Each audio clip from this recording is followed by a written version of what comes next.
Hello out there, everyone. My name is Donovan. I am the owner of Cosplay Artillery, and the creator, I guess. Now, a lot of people have been asking me a lot of questions recently about my armor. The reason why is because I posted a picture recently last night of me doing some sort of Bela Lugosi picture with this arm piece right here. This is from Monster Hunter. This is my Goa Magara armor arm piece, and I guess I'll tell you from start to finish. Starting from materials, obviously. We have to start from materials first. So this is what the first video is going to be about, is the materials I use and the tools I use to get started. Now, big warning, everyone. Armor cosplay is kind of expensive. It's an expensive habit, and it's an expensive thing to get into. So make sure that this is exactly what you want, and so there's little to no room, or so there's little trial and error. All right, now I get started with a plan, because again, this is very expensive. I always come out with a plan. Now, I usually draw a boatload of concept sketches before I start. Let me bring out my sketchbook, and I will totally show you. Hold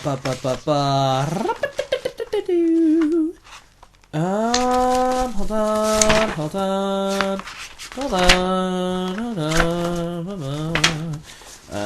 Okay. So before you get started with anything, always draw a concept. Now, this is the first concept of the Gormagar armor. This is in a profile shot, and I have the shield too, which is over on the other side of the room, which I will show later in another video. And then break everything down. Break everything down to the T, as I usually say, because when you break everything down and you kind of have this idea of what you want. So here are some sketches right here. These are concepts of how I was going to go with the Gormagar armor, and I end up getting something like this afterwards. Now, it's not exactly the same thing from the concept arts. For example, the chest piece and the ab pieces were supposed to be separate. It's like I've seen a lot of people do Iron Man suits and such, but I got the back exactly the way that I wanted it to be, and again, we'll go from there. So always start with a plan. Plan everything out. Now, before you get started buying your materials and stuff, make sure that you have all the tools you need. For example, you're going to need to start some sort of apparatus. Now, for those who are not new to cosplay, obviously you're looking at me probably going like, yeah, we know that. Get to the good stuff. We want to know your secrets. Tell us your secrets.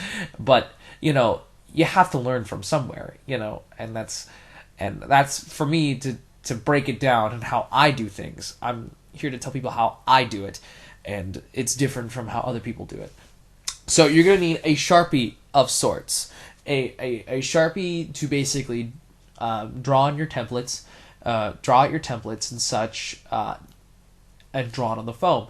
Now, I usually don't use a Sharpie to draw my templates out because I'm a sketcher, and so sketching all those lines and such before and not being able to erase those sketch lines, it gets kind of confusing cutting. So a pencil for your templates, or make sure that's a dark pencil, because sometimes your paper that you're going to be using, I use wrapping paper, sometimes Christmas wrapping paper, because especially at the dollar store, because you can get it for less than $1 and it's cheaper. So now you know, for templates, use wrapping paper. If you can afford it, use cardstock, because cardstock is a lot more durable than wrapping paper. So when you're drawing your templates out, you don't have to worry about tearing the paper or having the paper move. It's kind of just there. All right, and then so we have a Sharpie and wrapping paper and such.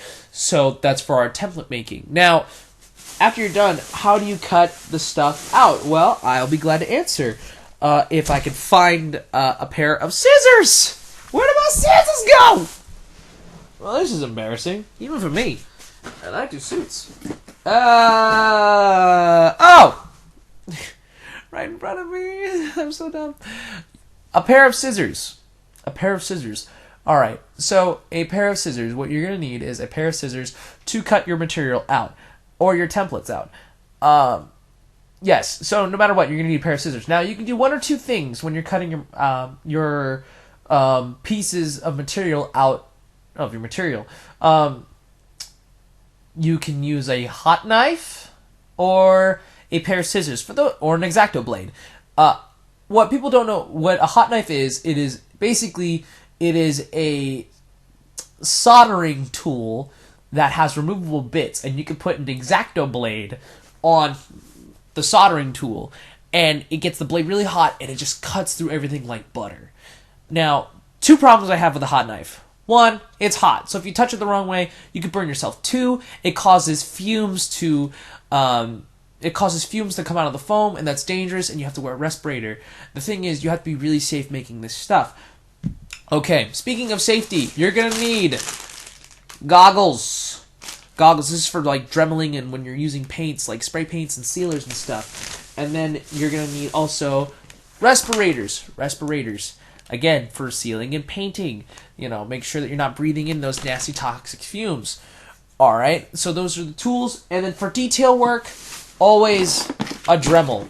A Dremel. I will put all the prices of where I get all my stuff at the end. I got this Dremel tool from Harbor Freight for about $25. That's including a warranty and such.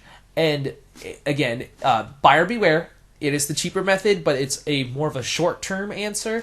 If you want, the thing about cosplay is usually an investment, especially when you get a lot better at it. A lot of your friends are going to ask you to make stuff for them. Especially when you're more hands-on and more crafty. So this Dremel tool, again, I have a warranty covered for it. So, and I know Harbor Freight tools tend to break very easily because they're cheap. And then you're gonna need a hot glue gun. A hot glue gun to glue all your foam together. A lot of people say, "Do you use E6000 at all?" And I say, "No, you fool! You foolish fool, you!" Because first of all, you're gonna have to wait for it to cure, and then you gotta sit there, and you gotta hold it. For a hot glue gun, I usually go for a low-temp glue gun. The reason why is because the glue is not as hot, and it cools down a lot faster. It cools down way faster. Way faster, because it's hot, and it burns on your finger really badly. I have burnt myself time and time again. Do not do what I'm doing right now. But luckily, the hot glue gun is unplugged. Anyway, so I believe those are the basic tools you will need for this build. For any armor building. So this is the tools. So we talked about the tools. What about the materials, Donovan? The materials, yes. That's what people keep asking me about. Now, I make my stuff out of 3 different types of foam. And I'm going to go from thickest to thinnest. There is... And it's all made of EVA foam. All the same material. Just different thicknesses. Now, someone was asking me, oh, how thick? Like 5 millimeter? 1 millimeter? I honestly cannot answer that question. I'm not a measurements type of guy. And I'll explain why in a later video. Now, this is floor mat foam. Floor mat foam is those puzzle piece foams that you see in gyms and daycare centers and such, and workshops. You can get this at Harbor Freight for $10. You can get it at Walmart or Kmart. Pretty much any department store in the world has this, and Harbor Freight has the cheapest one. But again, it's Harbor Freight. Buyer beware. Note that this is very durable and very it holds. This is actually one of the horns for my costume and such. And you want to make sure that you have one that has the pattern on the back, so the glue has something to stick to and something to attach to, and then nothing on the other side, because that is what people are going to see, and you want to make sure that's nice and clean and pristine. All right, then we have the roll foam. Roll foam is a little bit harder to find. It is much thinner, but it's pretty much the same premise. You see it at the gyms. You see it at not as much as daycare centers because they don't have it in the color in multicolors. By the way, for those puzzle pieces, do not buy the color ones. They're softer, which means they're not going to be as durable, and it's harder to paint because they're already in color. So then you're going to have to use double the amount of sealer, which I will get to that point in a second. Now, roll foam I use, and this runs about $25, no matter wherever you go, even online. And I usually get this at Sears or Kmart. if they have it, which is the scary part. You can buy it online, but online is a little bit more expensive because, sorry, my computer just went to sleep.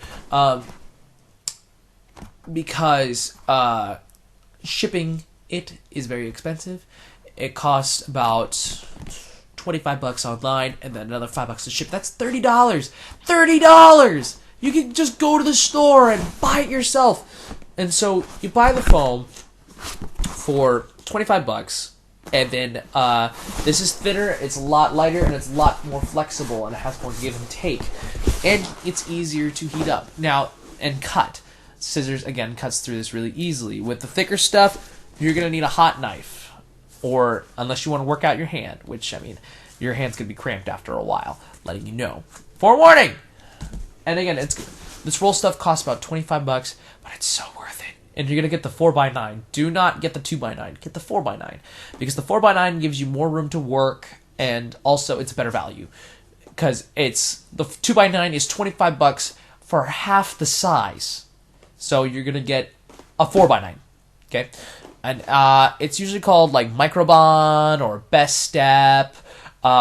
You'll see it. So again, it's going to have the diamond pattern on the back, and then make sure just to open it up a little bit, open the packaging, just not too much because you want to be a good person, and make sure that it's got nothing on the other side because that's what you want.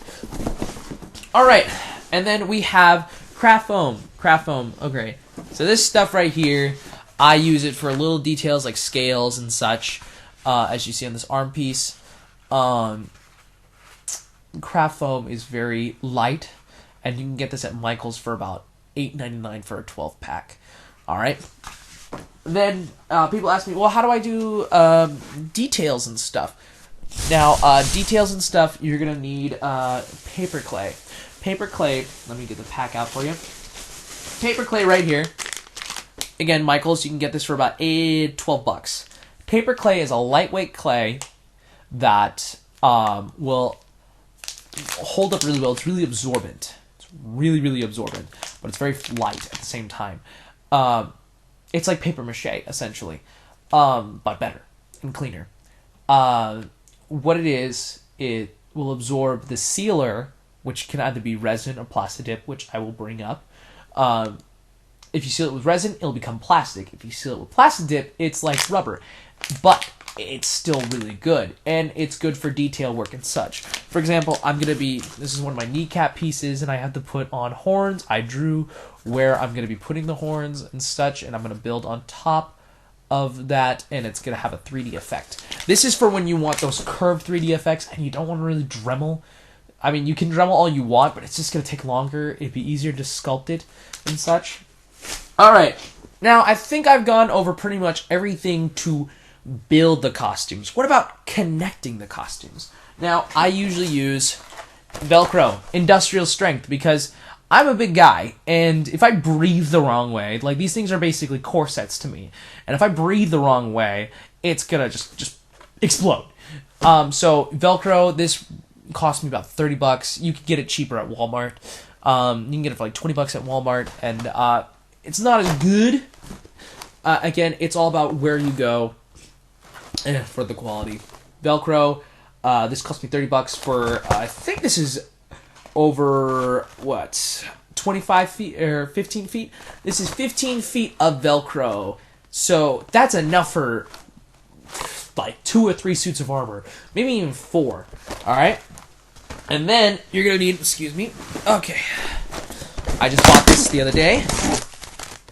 Webbing, backpack webbing, and webbing buckles. Both of these in total cost me $15 online. It's all about where you shop. Where you shop. If you go to Joann's, you're not going to get bulk. Also, buy in bulk. Note that. Buy in bulk. If you get this at Joann's, it's going to cost you $20 for, like, just one of these. Alright? So, we have those, and that's to connect all the pieces. For example, this bicep piece is going to connect to a shoulder piece, and such. Now, I believe I have gone over all my materials and such. If not, go ahead and ask me. Oh! I didn't go over sealers! Oh my gosh, thank you so much for reminding me.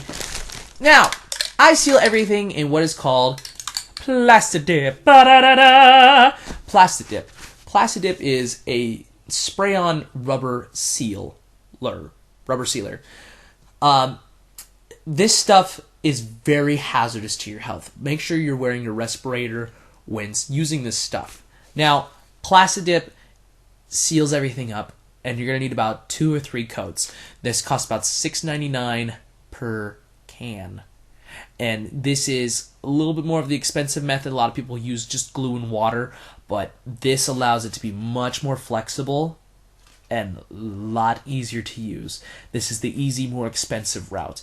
I have about 2 of these cans on hand. So that's what? $15 total. After taxes, $18. So, again, the reason why I recommend this stuff is it's easier, and you can see what you're spraying because you can get it in different colors. You can get it in black, white, red, yellow. I was thinking about getting it in certain colors, but then I thought to myself, I'll just stick to black. It's easy to tell when it's dry, and then when it's it can flex. It can flex. And again, I'll show you in another video how Plastic Dip works with my Monster Hunter Abyssal Logia Cruise Armor, which is all made with Plastic Dip. And that was made with a certain amount of coats. I will show you the difference with my Terra costume, which was 1 coat, and my Abyssal Logia Cruise Armor, which was made with 2 to 3 coats. I do not recall how much I used. And then paints, everything is hand painted, and I get all my paints at Michael's. I don't want to show you what I usually use an acrylic paint, and I use a plastic clear coat at the end of the painting process. And the thing is about paints and such is I'm not the best painter. So when I make the painting tutorial video, it's going to be more of a time-lapse video, and it's going to be a learning process for both you and me. But that will be another video when we cross that bridge. Again, I will post at the end of the video all the prices and stuff. I can't wait to make another video, guys. The next one's going to be a template video, probably going to be released later today, depending on what I have to do. I have the day off today, so I'm probably going to clean my room because my room is a mess. I'm going to show you how we're going to get this drawing right here, to something as epic as this suit. And then I can't wait to sculpt it and clean up all the edges and paper clay. And I got a paper clay the chest right here to cover up my hot glue seams and such. And then I'll show you how I do my my fastening. Again, Velcro. See how hard that was for me to rip open and such. And then sealing it and putting it all together so we can do a test walk before we paint it, and then we're gonna paint it, and it's gonna be so exciting. I can't wait. But thank you so much, guys, for encouraging me to make a tutorial video. If you guys wouldn't mind leaving comments, critiques, constructive criticism to allow me to grow as a teacher, because I would love to keep doing these videos, but I want to make sure that I'm going on the right track, that I'm not just rambling on for 20 minutes straight. And I'll go ahead, and the next video I will show you templates and such, how to make templates and how to draw them out and go from there. All right, guys, thank you so much. This is Donovan McDonald from Cosplay Artillery signing off. Bye!